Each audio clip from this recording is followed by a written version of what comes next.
Muy buenos días a todos. Vamos a dar inicio al comité GSC correspondiente al 27 de junio de 2016. El mundo en general continúa muy a la expectativa de lo que sería esa negociación del Reino Unido y de la Unión Europea con relación a lo que debe pasar hacia futuro, que es la salida de esa comunidad.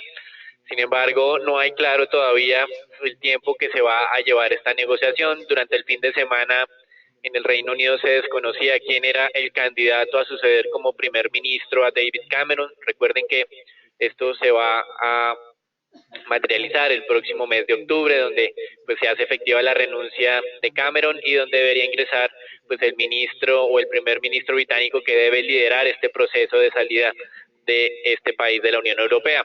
Importante ver que hay como dos facciones. Los franceses consideran que debe ser una negociación que demuestre que es costoso salirse de la Unión Europea o que la pertenencia tiene beneficios, mientras que la canciller alemana manifestó abiertamente que esperaba que no fueran unas negociaciones tan duras, aparentemente tratando de bajarle un poco al tono diplomático. Entonces esto es interesante, hay aún incertidumbre de cómo se va a llevar este proceso. Recuerden lo que mencionamos en nuestro comité del pasado viernes, en el que el Reino Unido debe, de acuerdo a las reglas de la Unión Europea, acogerse al artículo 50 y anunciarle a este grupo o anunciarle más bien la decisión de salida.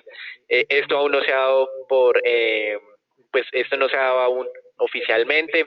David Cameron aparentemente quería hacer el anuncio cuanto antes, pero los partidos de oposición, aquellos que lideraron esta campaña Brexit, le manifestaron que tenía que esperar, que no había afán en hacer o en acogerse a este artículo aún. De todas maneras, una vez de este proceso, lo que dicen las reglas de la Unión Europea es que inicia un proceso de negociación que tendría una duración de 2 años, independiente de si se alcanza algún acuerdo o no. Si no se alcanza acuerdo, simplemente la Unión Europea pues ya oficializa la salida del Reino Unido y no hay ningún tipo de aparentemente tratados comerciales entre ambas zonas. Entonces es por eso que tal vez los partidos que propiciaban el Brexit no quieren afanarse en la declaratoria de salida. De manera paralela, el Banco Internacional de Pagos, que es un banco o una entidad constituida por los diferentes bancos centrales en el mundo, afirmó que actualmente existe una trinidad de riesgo en los mercados independiente de lo que ocurrió el pasado jueves. Esa trinidad está compuesta por un alto nivel de deuda de los gobiernos, por un bajo crecimiento y productividad de los países y también por un limitado poder adicional que tienen los bancos centrales. Y este limitado pues se entiende básicamente porque ya las tasas de interés están en niveles muy bajas, por lo menos por parte de los bancos centrales de países desarrollados, y porque también han venido implementando un programa de compra de activos que pues digamos que cualquier incremento desde el punto actual pues no sería un impacto o no tendría un impacto importante. Entonces estas advertencias que está haciendo el Banco Internacional de Pagos son importantes. Ahí simplemente nos explican por qué la dinámica de los mercados de renta fija mantiene esas bajas tasas de interés, incluso en terreno negativo, y por qué también se espera que ese escenario se mantenga por varios trimestres. Con relación a Colombia, dos anuncios corporativos. El primero de ellos tiene que ver con un crédito adquirido por parte de la filial de Cementos Argos con el Mizuho Bank. Esto tiene que ver con un reemplazo de obligaciones de corto plazo para aumentar la duración de la deuda. El crédito es a 3 años por 100 millones de dólares y un costo del LIBOR más 1.15, y esto se espera pues que obviamente reduzca las presiones de corto plazo. El otro anuncio tiene que ver con empresa de teléfonos de Bogotá, que confirmó obviamente que viene haciendo una reducción en su personal y lo justifica básicamente con la explosión no controlada de los últimos años de los gastos de funcionamiento. Los salarios o la carga salarial subió en un 24%, mientras que la inflación del último año fue del 7%, y es por eso que ha venido reduciendo su personal y obviamente tiene conflictos con los sindicatos en este momento. Y desde el lado macroeconómico, ANIF considera que el Banco de la República tendría espacio para hacer un nuevo incremento de 25 puntos básicos en la tasa de referencia, y aunque es un escenario probable que llegue a reducir su tasa más adelante, antes de que finalice el 2016, considera que esto no va a ocurrir sino hasta el año 2017. Recuerden que nuestro escenario base parte de una tasa del 7,5%, tasa que se mantendría inalterada hasta enero del 2017 y más o menos tiene cierta alineación o coherencia con lo que acaba de afirmar Anif. En los Estados Unidos, Goldman Sachs, y debido a este evento Brexit, decidió reducir el pronóstico de crecimiento para el segundo semestre de este año de niveles del 2,25 al 2%. Y los analistas están en este momento con crecientes dudas de que la Reserva Federal pueda incrementar la tasa de referencia. Sin duda, pues la probabilidad de esto pues se ha ajustado de manera importante a la baja. De hecho, recuerden que el mercado, si al caso, descontaba una probabilidad del 60% de incremento de la tasa hacia el mes de diciembre, y con este evento es probable que pues ya se haya descartado, o por lo menos el mercado haya descartado del todo el posible incremento. Los miembros de la Fed no lo han hecho.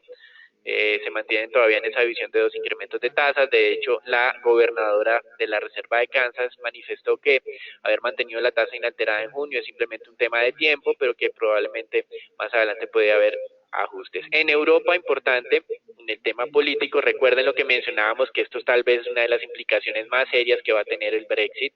El día domingo se realizaron elecciones en España, o se repitieron elecciones que en diciembre pasado no permitieron conformar un gobierno.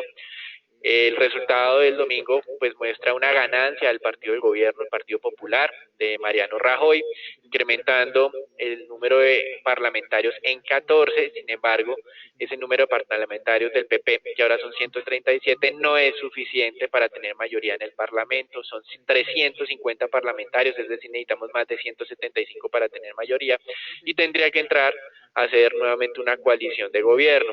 Hay un partido que se llama Partido Ciudadanos, que aparentemente le podría tener alguna negociación con el Partido Popular, pero a pesar de esa negociación solo alcanzaría los 169 escaños y necesita 176, es decir que le tocaría buscar negociaciones con partidos minoritarios. Mientras tanto, los partidos de izquierda como el PSOE y el Partido Podemos en suma siguen también sin obtener mayoría suficiente para conformar gobierno, y sobre todo las diferencias políticas entre ambas agrupaciones parecen todavía que no son fáciles de negociar. Entonces, pues importante acá, el único mensaje es que el partido de gobierno obtuvo una mayoría o incrementó el poder en el Parlamento, pero este incremento de poder todavía parece no suficiente para conformar un gobierno, y hay que estar pendientes de lo que va a ir ocurriendo a futuro en España. En el Reino Unido, como manifestábamos, esta salida del primer ministro pues deja, entre comillas, huérfano al gobierno. Pues en este momento la capacidad de acción es limitada. Por el momento, pues varias firmas de inversión han ajustado los pronósticos de crecimiento en el Reino Unido. UBS, lo veíamos el viernes pasado, con una expectativa de crecimiento de 0% para el segundo semestre de 2016. Goldman Sachs, como vamos a ver más adelante, se aventuró a manifestar que tendría contracción económica para los próximos 18 meses. Este día lunes, en las primeras horas de la mañana, el ministro de Finanzas, Osborne, manifestó que la existencia o que había planes de contingencia por parte del gobierno, pero que el nuevo rumbo de la economía solo se tomaría cuando tuviera o estuviera en el cargo el nuevo primer ministro, es decir, hasta octubre. Si ustedes lo piensan bien, vamos a quedar julio, agosto y septiembre, es decir, un trimestre completo sin saber muy bien cuál va a ser el nuevo rumbo de la economía británica, simplemente con paños de agua tibia para ir tratando de solucionar los posibles problemas de liquidez que haya de corto plazo, pero un plan formal de gobierno no se va a tener, ni tampoco se va a conocer cómo van a ser el tema de negociaciones con la Unión Europea. Por eso, el principal riesgo que tienen en este momento los mercados es el mismo que mencionábamos el viernes pasado, es incertidumbre sobre cómo se va a sobrellevar este proceso. Y mientras tanto, como van a ver más adelante, la libra esterlina se mantienen mínimos para los últimos 30 años. Moody's advirtió que la solvencia crediticia del Reino Unido está en riesgo y le asignó perspectiva negativa a su calificación actual, que es equivalente a un AA+. Recuerden que Standard & Poor's el viernes pasado manifestaba que muy probablemente iba a reducir la calificación, que estaba en AAA, es decir que Moody's está siendo más ácido que Standard & Poor's. Vamos a ver cómo continúa haciendo los ajustes estas calificadoras. En términos generales, Moody's manifiesta que estos años de negociación con la Unión Europea, en caso de que se alcance algún tipo de acuerdo, supondrá un aumento de la incertidumbre, una menor confianza, por lo tanto la menor confianza traerá menor inversión, menor gasto y por lo tanto un crecimiento más débil de lo esperado para el Reino Unido. En Japón, interesante, unas declaraciones del primer ministro Shinzo Abe que fueron validadas por el ministro de Finanzas Taro Aso. En teoría, el primer ministro le dio la orden o instrucciones al ministro de Finanzas de que actúe de manera agresiva en el mercado cambiario, algo que no se ha realizado aún. Recuerden que el yen se ha venido fortaleciendo, es la única moneda que de manera consistente ha venido superando la fortaleza del dólar. El yen alcanzó el día viernes un nivel de cotización, es decir, superó a la baja los 100 yenes por dólar, actualmente estamos en los 101 y esto pues ha generado algo de expectativa favorable para el mercado accionario. Entonces en los datos que se tienen para esta semana y además pues sin duda de estar a la expectativa de cualquier tipo de declaración de tipo político con relación al Reino Unido, en los Estados Unidos tenemos la publicación o la tercera revisión al crecimiento del primer trimestre. Recuerden que inicialmente fue un crecimiento del 0.5%, revisado levemente al alza y ahora están a la espera de que queden un número entre el 1 y el 1.2%. También tenemos en los Estados Unidos el día 29 de junio, es decir, el día miércoles, datos de ingreso y gasto de los hogares correspondientes al mes de mayo, indicador bien importante, se espera positivo en este momento con crecimiento del 0.3% para el ingreso y 0.4% para el gasto personal, luego de que el anterior mes, el de abril, hubiera arrancado con un pie derecho, crecimiento del 1% del gasto personal, el máximo de los últimos trimestres, y del ingreso personal del 0.4%. También muy a la espera de lo que sería el indicador de peticiones iniciales de desempleo del día jueves y probablemente el día viernes ya con el dato de generación de empleo. Recuerden que el primer viernes de cada mes se tendría dato de empleo en los Estados Unidos, por eso hay que estar muy pendientes de ese posible evento. En Colombia tendremos básicamente la tasa de desempleo del mes de mayo, que hemos tenido una buena evolución luego de un mal arranque de año, y un indicador de exportaciones donde se espera algo de reacción para el mes de mayo luego de que el precio del petróleo y algunos bienes básicos se aceleró o se mejoró frente a lo que se estaba registrando previamente. Con relación a los mercados accionarios hoy, todavía se mantiene ese ambiente negativo, aunque hay algunas desviaciones frente a ese escenario generalizado, sobre todo en el tema Asia. Con relación a Asia, ustedes observan, China ha estado relativamente tranquilo, aparentemente empresas pequeñas todavía no están sintiendo la presión del Brexit y esto pues ha permitido que ese índice en Shanghai cierre el día de hoy en terreno positivo. En Japón, la expectativa de intervención en el mercado cambiario mejoró la dinámica de corto plazo. Recuerden que Japón es muy dependiente del tema de exportación, fortalecimiento de su moneda los afecta y las referencias a posible intervención pues genera especulación al alza en las acciones. En Europa se mantiene esa tendencia a la baja, aunque un poco más moderado, sin embargo, hablar de moderado de caídas de 2% no es lo más adecuado en este momento. Lo que sucedió el viernes pasado fue un abrupto movimiento a la baja, 8%, 6% o incluso 4% en el mejor de los casos. El día de hoy estamos hablando de un 2%. Con relación a lo que fue Estados Unidos, los futuros se mantienen en terreno negativo entre el 0.5 y 0.75. El día viernes pasado, sin duda, pues fue un día muy negativo en términos generales para este mercado, luego de que en horas de la noche del día jueves, antes de conocerse el primer resultado, el primer avance, resultado del Brexit, los futuros en Estados Unidos alcanzaron niveles máximos de los últimos 11 meses. Sin embargo, como ustedes bien saben, fue una fuerte reversión, sobre todo por sector bancario, que el día viernes cayó más del 5% en los Estados Unidos, y frente a esto se mantienen las especulaciones de qué va a hacer o qué van a hacer las diferentes entidades financieras que tienen plazas en Londres, cómo van aparentemente a trasladar trabajadores. Se estaba especulando que Morgan Stanley iba a trasladar cerca de 2.000 trabajadores de Londres a otras plazas europeas, donde se mencionaba Frankfurt, París, Dublín, como posibles sitios que iban a recibir estos trabajadores. Morgan Stanley se apresuró a desmentir estas especulaciones.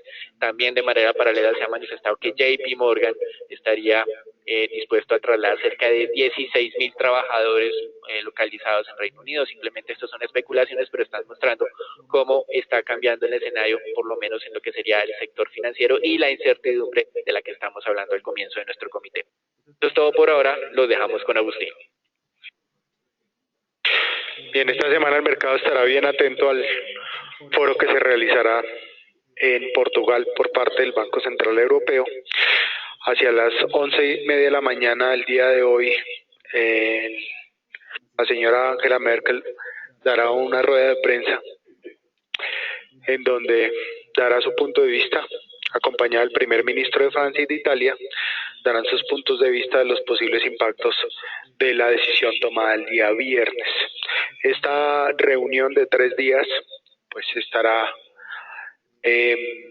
dándole diferentes visiones al mercado, ya que también el día miércoles la señora Janet Yellen aprovechará este foro para dar su punto de vista y las diferentes decisiones que se han tomado en torno a la liquidez, que es lo que realmente está generándole algo de nerviosismo al mercado. Les recuerdo que en el año 2008 las tardías decisiones que tomaron los bancos centrales generaron ese pánico tan excesivo en el mercado accionario que duró cayendo cerca de 3 meses. Ahora pues es bien importante tener presente que durante esta semana se llevará a cabo este evento y entonces todos los inversionistas estarán atentos a las diferentes conclusiones y a los diferentes puntos de vista de los presidentes de bancos centrales que van a hablar durante estos 3 días. También el mercado pues ha estado muy atento a un evento que venía ocurriendo y que ocurrió fuertamente el mes de mayo, y fue la reactivación de las operaciones de refinanciación de largo plazo, conocidas como TLTRO, que por primera vez durante varios años se habían saltado hasta el número de 500 billones de dólares, préstamo que habrían tomado los bancos para empezar a impulsar la economía y trasladar esa liquidez a los diferentes consumidores. Desafortunadamente pues este evento no se dio y ahora el problema es si los bancos van a poder trasladar esos 500 billones de dólares a los diferentes consumidores en Europa, o qué va a ocurrir con ese dinero. Y entonces esas diferentes medidas y operaciones de derivados que están detrás de todas estas operaciones de liquidez es lo que está generando pérdidas en los diferentes bancos.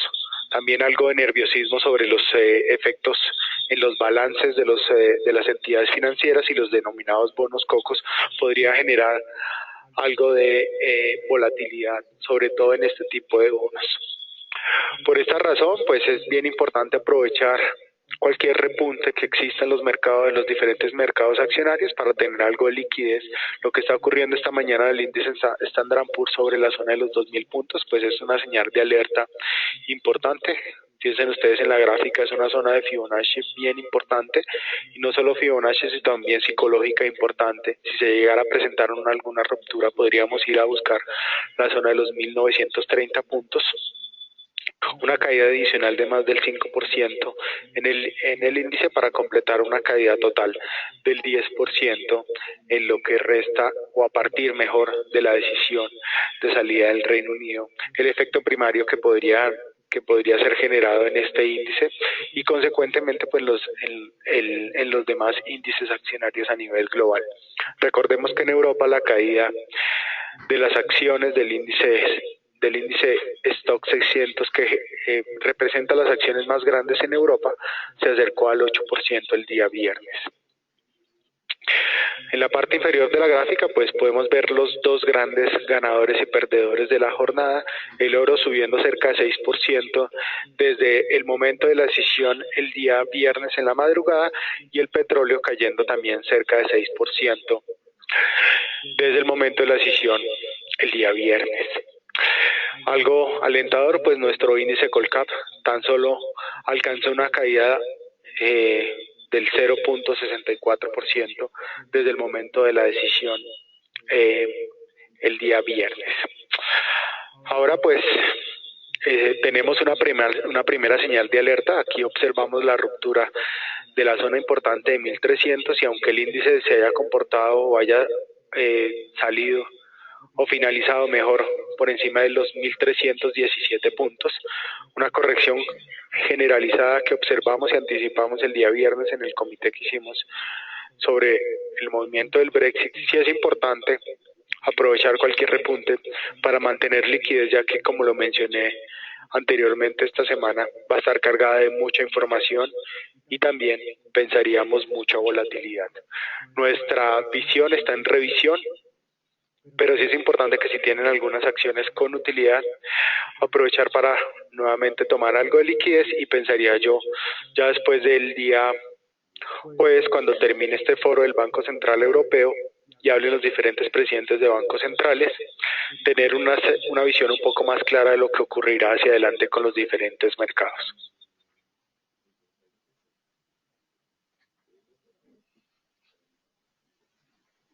Buenos días para todos. En nuestro análisis semanal del mercado local tenemos entonces que el índice Colcap la semana pasada mostró un buen desempeño hasta el día jueves, donde de manera sorpresiva el referendo separatista del Reino Unido con la Unión Europea salió victorioso.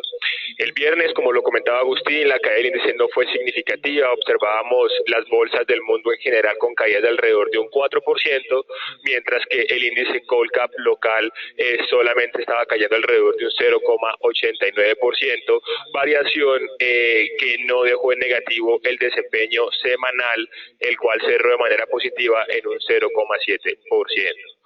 Esta semana el desempeño del índice debería estar en línea con el desempeño de lo que es el mercado de renta variable internacional. Por lo tanto, esperaríamos entonces un comportamiento negativo que defina una corrección en los niveles del índice después de prácticamente un mes de comportamiento lateral. Consideramos y pensamos que esta corrección debería ser moderada.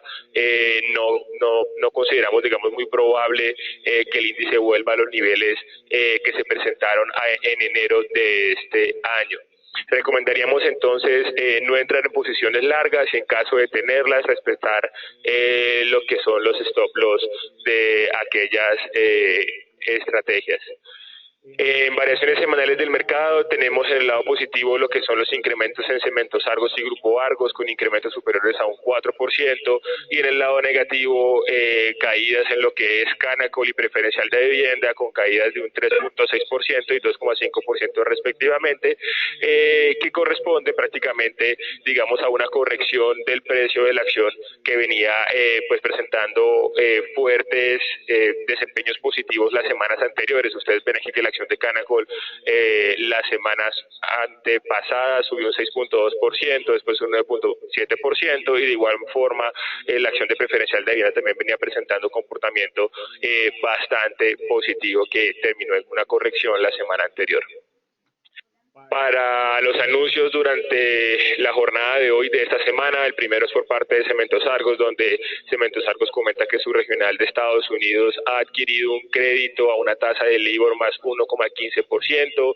Este crédito tiene el único fin de destinar lo que es el pago de la deuda a corto plazo, y por tanto entonces no tendrá o no implica un endeudamiento adicional en el consolidado de la compañía, sino que contribuye a mejorar lo que es el perfil de vencimiento de la deuda de Cementos Argos. Por otro lado, en Cemex, la compañía ha citado una asamblea extraordinaria que se realizará el viernes 1 de julio del 2016 para la aprobación de una reforma estatutaria y otros puntos que se tratarán en esa asamblea y consideramos de pronto no son tan relevantes para el mercado. Y otro anuncio que tiene que ver en general para lo que son las cementeras que están cotizando en la Bolsa de Valores de Colombia, Cemex y Cementos Argos, es que la semana pasada se finalizó y se inauguró lo que fue la ampliación del Canal de Panamá. Esto trae implicaciones directas en lo que es el consumo de cemento en Centroamérica, que si bien había disminuido de manera significativa porque pues ya a esta hora venía finalizando desde el primer trimestre del 2016, pensamos que ya para lo que es segundo trimestre del 2016 y tercer trimestre del 2016, pues los desempeños serían de pronto un poco más negativos en lo que sería el consumo de cemento en Panamá. Aquí el principal afectado, sin duda alguna, sería Cemex, pues Cemex no cuenta con un negocio como lo hace Cementos Argos de trading en lo que es el Caribe por sus diferentes, digamos, regionales que tiene tanto en Estados Unidos como Centroamérica, algunas islas del Caribe y la costa colombiana. Por otro lado, en Avianca vemos que Avianca ha aclarado una información sobre un artículo que se publicó en Dinero hace aproximadamente una semana, en donde Dinero comentaba que la compañía había pedido especial confidencialidad sobre una información que supuestamente no quería divulgar a la SEC. Ante esto, pues Avianca comenta solo que esto hace parte de un proceso común y corriente de manejo de la información que se da entre Avianca y la SEC. Aquí abajo encuentran ustedes entonces lo que es el link del artículo en caso de que quiera leerlo. Agustín. Fuertes movimientos entonces en el mercado de divisas que ha conllevado entonces también unos flujos bien importantes. De hecho, en lo que tiene que ver con acciones, cerca de 4 billones de dólares han salido entre el día miércoles y la mañana de hoy del mercado accionario a nivel global. Y ese dinero, pues gran parte de ese dinero se ha ido al mercado de bonos con entradas de cerca de 2 billones de dólares, bonos principalmente de entidades gubernamentales y bonos municipales en Estados Unidos.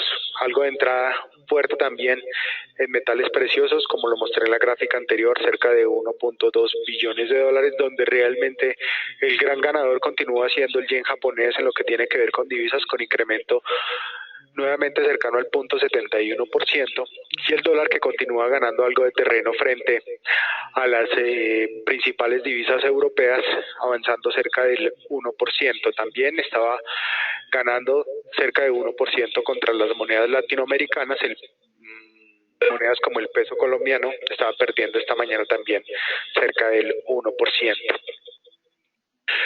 El movimiento más importante pues continúa teniendo que ver con la libra esterlina. Esta mañana estaba cayendo nuevamente cerca de 4% al 1.32, y varios analistas estaban apostando ya o están apostando a que la libra se ubicará a niveles de 1.20 antes de fin de año.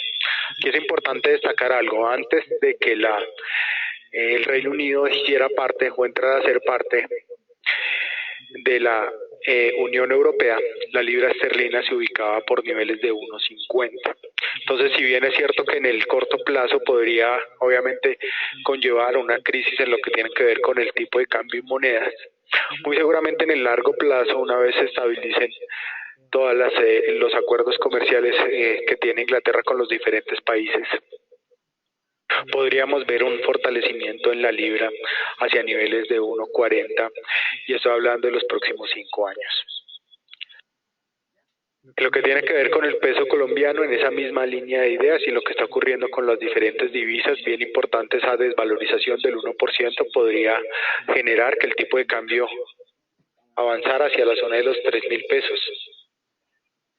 Esta mañana el tipo de cambio abrió sobre esa zona, es una pérdida del 1% exactamente. Pero aquí lo más interesante es ver qué podría ocurrir si el tipo de cambio se ubicara sobre esta zona de 3.000 pesos. Entonces, les recordamos, hace un par de meses hablábamos de esta figura de triángulo y el potencial de valorización del dólar frente al peso que podría llevarnos a buscar una zona de 3.100 si la volatilidad continuara. Por esa razón es bien importante prestar atención a lo que ocurrirá esta semana en el evento del Banco Central Europeo. En lo que tiene que ver con el mercado de petróleo, pues el día viernes se dieron a conocer las plataformas activas en Estados Unidos, nuevamente un incremento que, aunque en el total pareciera ser mínimo, cerca de 337 plataformas activas están siendo presentadas por la firma Baker Hughes. El conteo de esta firma presentado el día viernes. Lo que sí está mostrando es que por niveles de $50 el barril, los pequeños petroleros en Estados Unidos quieren reactivar sus operaciones. Y esto pues en este entorno pues obviamente no es nada favorable para el comportamiento del crudo, que nuevamente se ubica por debajo de los $47 el barril. Aunque nuestra visión, como en la gran mayoría de activos, está en revisión, ustedes pueden ver el claro sesgo bajista que mantenemos en los diferentes activos que estamos monitoreando en este comité. Importante aquí destacar que el precio del crudo debería rebasar la zona de los $49 para que esta tendencia que de manera inicial es bajista pudiera cambiar, algo que descartamos en el corto plazo. Y entonces muy pendientes a ese mínimo que visitamos en el mes de junio sobre los $46 el barril, un nivel que podría ser visitado incluso esta semana. Los mercados de renta fija básicamente tienen esa evolución positiva. Como mencionó Philip el viernes pasado, este evento de Brexit lo que generaba era más bien presiones bajistas y estábamos a la espera de cómo iba a desenvolverse los mercados emergentes, y en términos generales tuvieron una dinámica razonablemente tranquila a pesar de lo que estaba ocurriendo en los mercados de acciones y en los mercados de bienes básicos. Si ustedes observan el día de hoy, Europa en general se está valorizando de manera adicional, Estados Unidos también, alcanzando nuevos mínimos de negociación para tasas de largo plazo. Con relación a esto, los bonos alemanes estaban por debajo del menos 0.10% en tasas a 10 años, en Estados Unidos estaban en 1.50 o por debajo de ese nivel, y en el Reino Unido por primera vez en la historia por debajo del 1% tasas de largo plazo. Entonces este es como el mensaje importante, se mantiene esa dinámica o esa anormalidad de los mercados de renta fija ante la incertidumbre que está reinando en los mercados en España. Simplemente un comentario adicional para que recuerden, esas elecciones, aunque mostraron un resultado un poco más pro mercado de lo que estaban anticipando los sondeos, todavía pues no hay suficiente fuerza para que el PP, Partido Popular, conforme gobierno, y hay que estar haciendo seguimiento a lo que va a ocurrir próximamente. Eso es todo por ahora, los dejamos con Philip. Buenos días a todos. En el tema TES, como bien lo habíamos dicho el viernes, íbamos a poner nuestra estrategia en revisión. Recordar que el día viernes dijimos que había que cerrar los cortos en la zona del 7.90 porque íbamos a ir a visitar rápidamente esa zona del 7.77. Efectivamente el viernes terminó al 7.77. Como bien lo dijo Daniel y Agustín, el pánico o el estrés se ha apoderado de los mercados, por lo cual la renta fija va a ser la reina en los próximos días. Entonces vamos a operar en un rango importante entre el 7.90 y el 7.50. Muy probablemente vamos a ir a buscar primero ese nivel del 7.50. Va a haber mucha volatilidad en el mercado de TES, pero creemos que igual el sesgo debería ser bajista por todo lo que está pasando en renta fija a nivel mundial. Si nos ponemos a ver la curva de TES en estos momentos, si recuerdan, anteriormente habíamos dicho que estaba muy aplanada, pues el día de hoy se ha empinado en los últimos días, por lo cual vemos más valor ahora en la parte larga, títulos del 2024, 2026, 2028 y 2030, frente a los títulos del 2019, 2020 y 2022. Entonces, cualquier de vuelta cercana a la zona del 785, 790 en los test del 24 es zona de compra, y muy probablemente vamos a ir a visitar los bajos, como aquí lo muestran en la gráfica, del 760, y muy probablemente vamos a ir a romperlos y a ir a buscar el 7.5. De resto, desearles a todos un excelente día y muchas gracias por participar en nuestro comité diario.